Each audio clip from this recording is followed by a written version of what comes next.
Hola, ¿qué tal? Buen día. Mi nombre es José Andrés Guzmán Gil. En esta ocasión les comparto la comunicación de resultados de mi proyecto Terminal 1, el cual se llama Análisis de la transición de flujo estratificado anular, basado en la ecuación de momentum combinada.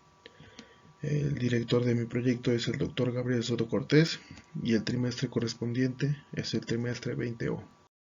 Bueno, para introducir el flujo multifásico o bifásico, consideramos importante desarrollar algunas ideas o recordar algunos conceptos acerca del flujo monofásico. Entonces, el flujo monofásico consiste en el fluir de una sola fase física dentro de la tubería, líquido por ejemplo.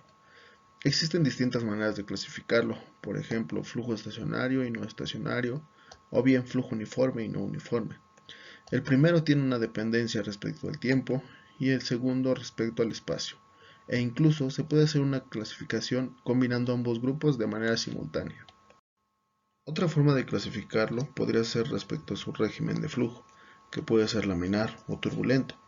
Para el primer caso, las partículas seguirán trayectorias paralelas y ordenadas, caso contrario del régimen turbulento, donde las partículas siguen trayectorias caóticas, llegando a cruzarse y generando turbulencia.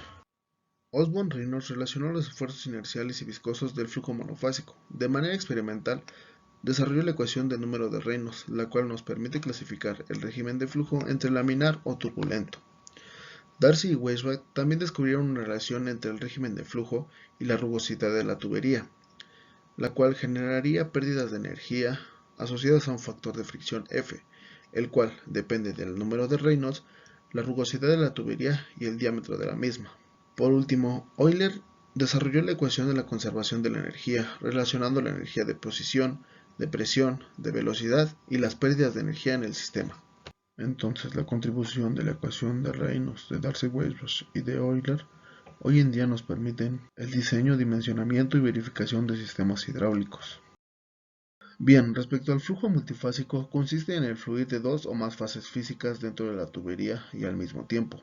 Estas fases pueden ser líquidas, sólidas o gaseosas, e incluso una combinación de la misma fase, parcialmente miscible o inmiscible, por ejemplo, agua y aceite.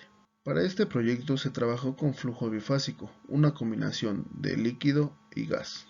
Una vez que conocemos qué es el flujo multifásico y el flujo bifásico, podemos pasar a un concepto llamado patrones de flujo. Los patrones de flujo es la distribución geométrica que tiene una de las fases sobre la otra respecto al área que pueden ocupar dentro de la tubería. Existen distintos patrones de flujo, por ejemplo, estratificado, burbuja, intermitente, bache y anular, por mencionar algunos. ¿Por qué es importante conocer los patrones de flujo y las características que estos conllevan? En ingeniería en recursos hídricos, el flujo bifásico tiene distintas aplicaciones, por ejemplo, aireadores tipo Venturi o reactores fluidizados, donde conocer la distribución de agua y aire o los patrones de flujo que se desarrollen ofrece la oportunidad de optimizar los procesos de tratamiento de agua residual.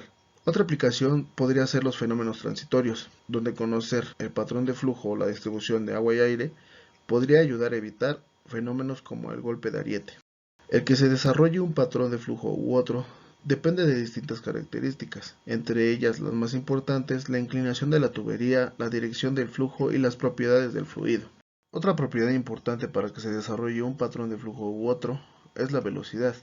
A diferencia del flujo monofásico, en el flujo bifásico se contemplan distintos tipos de velocidades.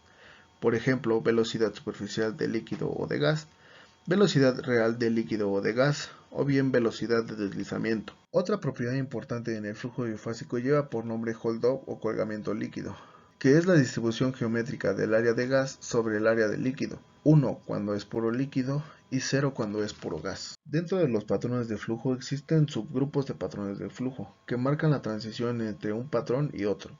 Por ejemplo, de estratificado a anular, pasa por película cayendo, anular ondulado y líquido deslizando. Hoy en día conocer o predecir el comportamiento del flujo bifásico no es una tarea fácil, ya que a diferencia del flujo monofásico, los modelos de transición no están completos, por lo cual el desarrollo de estos modelos tiene un gran porvenir. Para este trabajo se consideraron como base los trabajos de Teitel y Duckler en 1976, de Barnea en 1982 y el más reciente, Bawat y Gahar en 2015. El desarrollo de este proyecto hasta el momento lo podemos dividir en tres partes.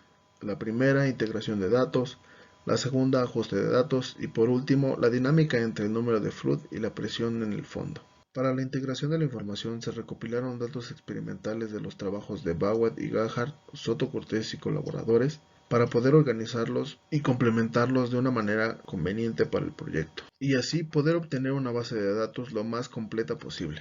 Esta base de datos se operó para poder resolver la ecuación de momentum combinada y poder comparar con los datos experimentales. Al comparar los datos experimentales con los teóricos, podemos ver que la dispersión es considerable, por lo cual fue necesario realizar un ajuste al modelo de solución que se proponía. Para el ajuste de los datos fue necesario regresar a la base de datos original e intentar con varios modelos para encontrar una solución que se adaptara a las necesidades del proyecto. El modelo que se propone parte de dividir la base de datos por patrón de flujo y en tres grupos. Para el grupo 1 se plantea una relación con el número de reinos de la velocidad superficial de gas. Para el grupo 2 un factor n que permite una solución más cercana a los resultados reales. Para el grupo 3 una relación con el número de reinos de la velocidad superficial del líquido y el número de reinos de la velocidad superficial de gas. Como podemos ver, para el grupo 1 los datos corregidos experimentales y teóricos se alinean de una mejor manera, disminuyendo la dispersión y mejorando los resultados. Este comportamiento se repite para el grupo 2 y 3.